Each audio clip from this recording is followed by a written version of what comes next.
আমরা এখানে জড়ো হয়েছি যতক্ষণ পর্যন্ত ওই সন্ত্রাসীদের চিহ্নিত করে গ্রেফতারের আওতায় আনা হবে না ততক্ষণ পর্যন্ত আমরা রাজপথে আসি ইনশাআল্লাহ। লিয়াকত আলী মেম্বারকে নির্মমভাবে গুলি করে হত্যার উদ্দেশ্যে রোড ব্লক করে আমরা প্রতিবাদ জানাচ্ছি প্রশাসনের কাছে। আমরা আগামীকাল থেকে কর্মসূচি ঘোষণা করব।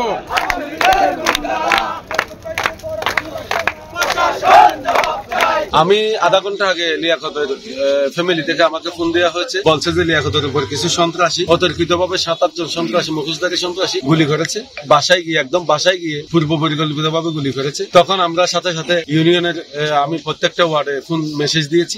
আমরা এখানে জড়ো হয়েছি যতক্ষণ পর্যন্ত ওই সন্ত্রাসীদের চিহ্নিত করে গ্রেফতারের আওতায় আনা হবে না ততক্ষণ পর্যন্ত আমরা রাজপথে আসি ইনশাআল্লাহ। উদ্বোধন কর্তৃপক্ষের সাথে কথা বলে সেটা আমরা ঘন্টাখানেক পরে আমরা বিস্তারিত জানাবো। না আপাতত এখনো আমি তো ঘটনাস্থল দেখি না, কিন্তু আচ্ছা হতে পারে হয়তো যাকে গুলি করছে উনি হয়তো চিহ্নিত করতে পারে। আমাদের সন্দেহ করার তো এরকম না, পূর্বশত্রুতার জের ধরে হয়তো এটা লিয়াকত জানবে কে গুলি করছে, কারা গুলি করছে উনি হয়তো চিনতে পেরেছে। এশারের নামাজের সময় অনাকাঙ্ক্ষিতভাবে একটা দুর্ঘটনা ঘটে গেছে। এখন শত্রুরা আমাদের জিলন ইউনিয়নের সেক্রেটারি জনাব লিয়াকত আলী মেম্বারকে নির্মমভাবে গুলি করে হত্যার উদ্দেশ্যে। সেটা কেন হয়েছে সেই জিনিসের ব্যাপারে আমরা রোড ব্লক করে আমরা প্রতিবাদ জানাচ্ছি প্রশাসনের কাছে। এই প্রতিবাদে যদি কোনো সুরাহা আমরা না পাই আমরা আগামীকাল থেকে কর্মসূচি ঘোষণা করব ইনশাআল্লাহ। তারপর কেন গুলি করলো শত্রুরা, এই যে কোনো মুহূর্তে উনাকে হত্যার উদ্দেশ্যে গুলি করা হয়েছে এবং তাকে গুলি করার লোককে চিহ্নিতভাবে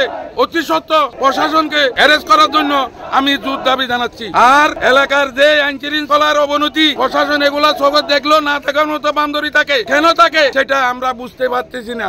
এইভাবে হলে দিন দিন ঘটনা আরো বেড়ে যাবে। এই লিয়াকতের ঘটনায় অনাকাঙ্ক্ষিত এটা আমরা তীব্র প্রতিবাদ এবং নিন্দা জানাই।